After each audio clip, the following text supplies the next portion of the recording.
Okay. All right, so we're going to be doing the modified Morgan pocket technique for the replacement of a prolapsed gland of the third eyelid. Important to replace the gland rather than cut it out because the gland produces significant number of tears, at least 30% in most dogs, and in some dogs up to 70% of the tear production. So definitely don't want to cut this thing out. The dog's laying in ventral recumbency. We've got the head just propped up on some towels to make it nice and level. You don't need to shave any of the hair or eyelashes around the eyes unless it's a really long-haired dog and you think they'll get in your way. And then you want to only prep with betadine both around the eye, and then put some betadine on some Q-tips and rub down in the conjunctival fornixes and on the gland itself. It's not going to be a sterile procedure, but you want it to be as clean as possible. You want to start by putting some stay sutures in. That's going to maximize your visibility and make your life a lot easier. And then, of course, the eyelid retractors to keep everything out of your way. So the first thing that we're going to do is take just a 15 blade or even a small beaver blade if you have it, and you want to make a incision right along the base of the gland here. It's going to be a very superficial incision. If you can not go deep enough to be incising all of the blood vessels around there, that's really helpful for blood flow to the gland. But some of them will get cut and there will be a little bit of bleeding. But you're basically just trying to, as the technique says, just create this pocket. So I make this incision just kind of right at the base here with just really light pressure, and you can start to see the tissue separate a little bit.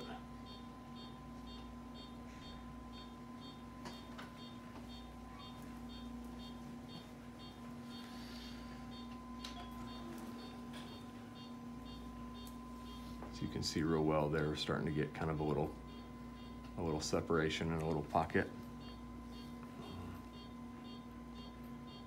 Just have really light pressure here.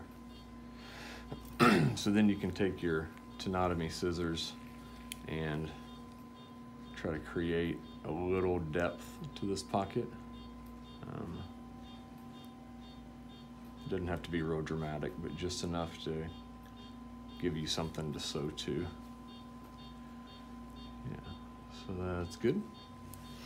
All right, now before I make my incision on the bulbar side, I'm going to go ahead and tie a knot. I'm using 5/0 monomend.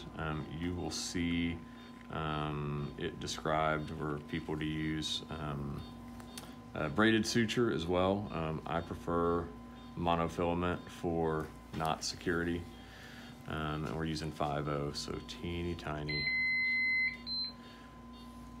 You want to tie your knots on the palpebral side of the gland so your knots don't rub. A common complication of this procedure is if the knots are tied on the bulbar side and you get ulceration from them rubbing. So you want to avoid that.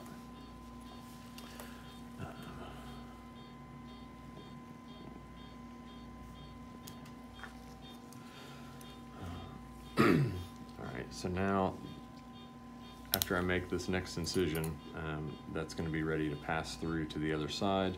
We can start sewing. The reason why you want to be all ready to go before you make this incision is that as you make this incision, the edge of the conjunctiva that you want to sew to is going to have the propensity to dive down towards the cornea. And it may get to a point where it's not easy to see and you could actually not be sewing the proper things together, and it'll certainly fail if that happens. So you want to make that incision and be pretty ready to start sewing so you don't lose the edge. I'm going to make this incision just kind of where, if this thing were sitting straight up and down, kind of where the back side of it would be. And so, or at the bottom, I should say, right about there. And again, you can see just pretty light pressure, just trying to separate that superficial layer, the conjunctiva. You notice that vessel underneath is still intact.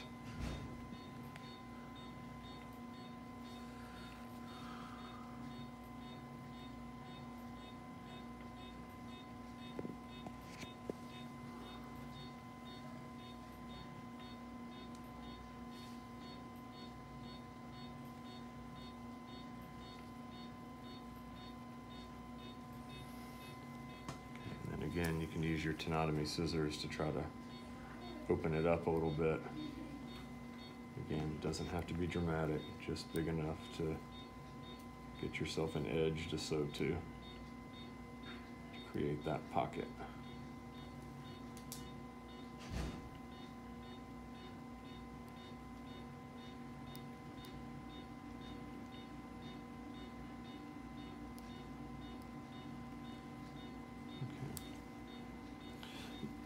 So now you can see we've started to get a little pocket here. Okay, so we're going to sew this edge to this leading edge over here. Now, one thing that I think helps in failure rates is to scarify the gland with your 15 blade. So just kind of rough it up a little bit, and I think that helps create a little bit of scar tissue, which helps hold it in place.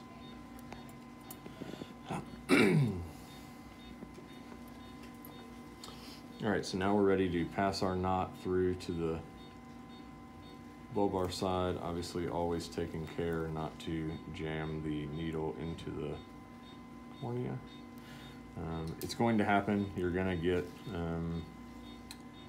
corneal abrasions sometimes, but you want to try to decrease that possibility as much as possible. All right, so we're gonna take a bite out of this edge,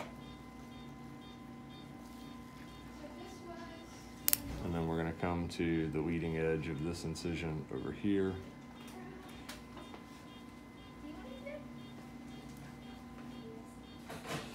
And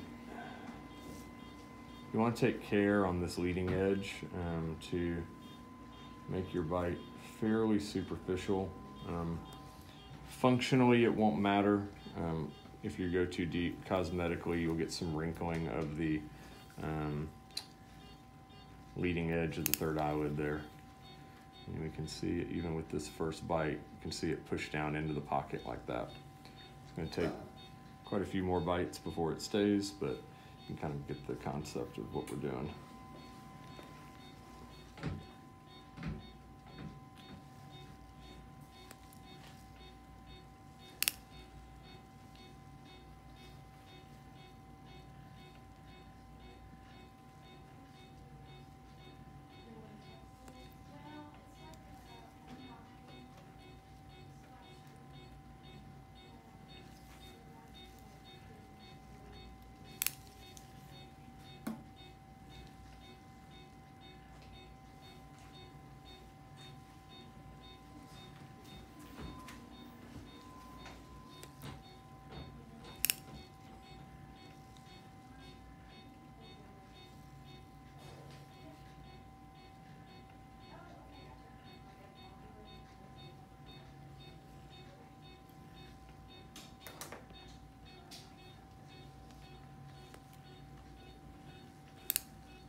Okay.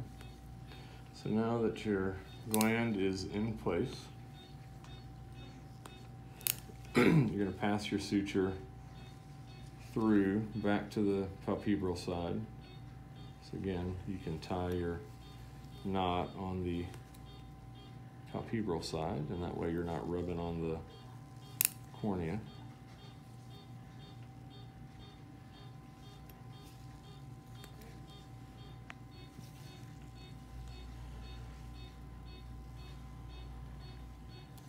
It's important to note that the gland is still swollen, and to the owner, if the owner's not real perceptive, it's still going to look pretty similar to it did before surgery. So setting the proper expectations of, look, this thing's still swollen, it's just now in the proper position, is really important. And within generally 2 weeks of the procedure, all the swelling goes down, everything looks totally normal. Always warn owners that failure is possible. Failure rates are reported pretty high, anywhere from 20 to 50%. So you got to warn them that failure rate is possible, but it can be redone if needed. So there we go. Now the gland's back in the normal place, and once the swelling goes down, it'll be good as new, and we will have saved the dog's tear production.